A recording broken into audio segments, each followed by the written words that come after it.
मराठा सेवा संघाच्या खानदेशस्तरीय वधूवर परिचय मेळाव्यास उत्स्फूर्त प्रतिसाद। मराठा सेवा संघाच्या वधूवर सूचक व सामुदायिक विवाह कक्षाच्या वतीने खानदेशस्तरीय वधूवर परिचय मेळाव्याचे आयोजन करण्यात आले होते। रविवारी 9 फेब्रुवारी रोजी हिरे भवन, धुळे येथे पार पडलेल्या या मेळाव्यास उत्तर महाराष्ट्रातील सुमारे 500 ते 600 वधूवरांनी सहभाग घेतला होता। यावेळी वधूवर नोंदणीकृत पुस्तकाचे प्रकाशन करण्यात आले तसेच आधुनिक तंत्रज्ञानाच्या सहाय्याने वधूवर माहिती अद्ययावत ठेवण्यासाठी ऑनलाईन ॲप्लिकेशनची सुविधा देखील उपलब्ध करून देण्यात आली। या मेळाव्यात विवाह प्रक्रियेशी संबंधित अनिष्ट रूढी, प्रथा आणि परंपरांविरोधात ठराव पारित करत समाजाला सकारात्मक संदेश देण्यात आला। कार्यक्रमाच्या अध्यक्षस्थानी माजी आमदार राजवर्धन कदमबांडे होते, तर माजी खासदार doctor Subhash Bhamre, upper police अधीक्षक किशोर काळे यांच्यासह अनेक मान्यवर उपस्थित होते।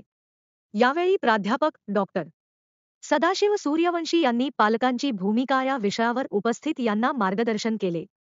या मेळाव्याच्या यशस्वीतेसाठी मराठा सेवा संघ, वधूवर मंडळ, जिजाऊ ब्रिगेड तसेच अध्यक्ष P N. Patil, Sandeep Patil, Sahebrao Desai, Vijaykumar Dhoble, S M. Patil, B A. Patil, Sunil Pawar, Diwan Pawar, H O. Patil, Anant Patil, Chandrashekhar Bhane यांच्यासह पदाधिकाऱ्यांनी विशेष परिश्रम घेतले। खानदेशातील विवाहेच्छुक वधूवरांसाठी एक उत्कृष्ट व्यासपीठ ठरलेल्या या उपक्रमामुळे विवाह जुळवणी प्रक्रियेस नवे तंत्रज्ञान व समाजहिताच्या दृष्टीने चालना मिळाली आहे। तरी परंतु ही लोक पुढे येत आहेत, आपल्या समाजासाठी काहीतरी करतायत आणि चांगलं काहीतरी लढावं आणि जी खरंच समाजाची किंवा एकंदरीत आपल्या सगळ्यांची त्याला समस्या असं म्हणणार नाही, परंतु जी वस्तुस्थिती आहे त्याच्यामध्ये मुलं असतील, मुली असतील, त्यांना योग्य जोडीदार मिळावा यासाठी जी धडपड त्यांची आहे, त्या धडपडीसाठी जे प्रयत्न ते करतायत त्या प्रयत्नांबद्दल देखील त्यांचं करावं तेवढं कौतुक कमी आहे। आपल्या सगळ्यांनी फक्त एक 2-3 गोष्टींचं पालन केलं पाहिजे। त्याच्यामध्ये सगळ्यात महत्त्वाचं, हुंडा ही एक खरंच अनिष्ट अशी प्रथा आहे, त्याची सुरुवात स्वतःपासून केली पाहिजे। मला माहिती आहे, जरी मी सरकारी अधिकारी असेल, मी अभिमानाने एक गोष्ट सांगतो की मी माझ्या लग्नामध्ये देखील 1 रुपया हुंडा घेतला नाही आणि माझ्या बहिणीच्या लग्नामध्ये पण दिला नाही।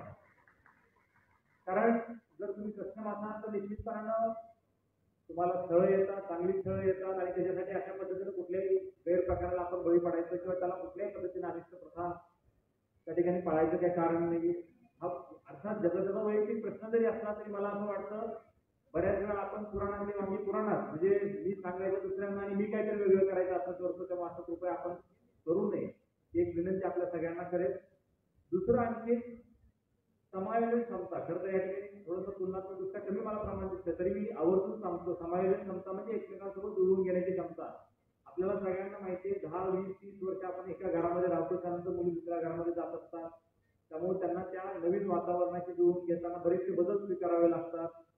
या ठिकाणी आपण प्राथमिक स्वरूपात ज्यांना 50 वर्ष झाली त्यांचा संस्कार केला लग्नाला, आम्हाला अजून बराच पल्ला गाठायचा आहे। खरं तर तुमच्यासारखी शक्ती ईश्वर आम्हाला देव आणि 50 ते 100 वर्ष आपण आयुष्याची पूर्ण करू अशी अपेक्षा आपल्याला देखील व्यक्त करतो आणि आम्हाला देखील आपण जी प्रेरणा दिली त्याच्याबद्दल आपलं देखील अभिनंदन करतो। पण मला एवढंच सांगायचं की 2 व्यक्ती जेव्हा वेगवेगळ्या भिन्न विचारांच्या, भिन्न स्वभावाच्या जुळून येतात किंवा एका ठिकाणी राहतात, तेव्हा त्याच्यामध्ये काही क्लॅशेस होऊ शकतात। कारण आमच्याकडे पोलीस विभाग म्हणून फक्त एकच गोष्ट सांगतो की आमच्याकडे देखील घटस्फोटाचं प्रमाण जास्त आहे, त्यामुळे त्यावेळी जेव्हा आम्ही त्यांचं समुपदेशन करत असतो तेव्हा एकमेकांसोबत ऍडजस्ट करण्याची जी प्रवृत्ती आहे ती थोडीशी आपल्यामध्ये कमी होताना दिसते।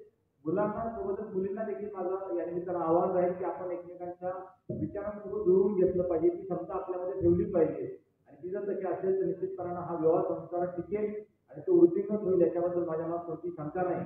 बाकी राहिला विषय मराठा सेवा संघाच्या विविध उपक्रमांविषयी, हाच नाही असे वेगवेगळे उपक्रम आपण सर्वजण जे घेऊन येतात त्याच्याबद्दल आपल्या सगळ्यांना त्या ठिकाणी मी शुभेच्छा देतो आणि वैयक्तिकरित्या मी देखील आपल्या समाजाच्या ज्या काही उपक्रमांमध्ये जे काही कर्तव्य आम्हाला दिलं जाईल ते कर्तव्य निर्वहन करण्याचा मी सुद्धा करण्याचा प्रयत्न करेन, एवढं एकच वचन देतो आहे।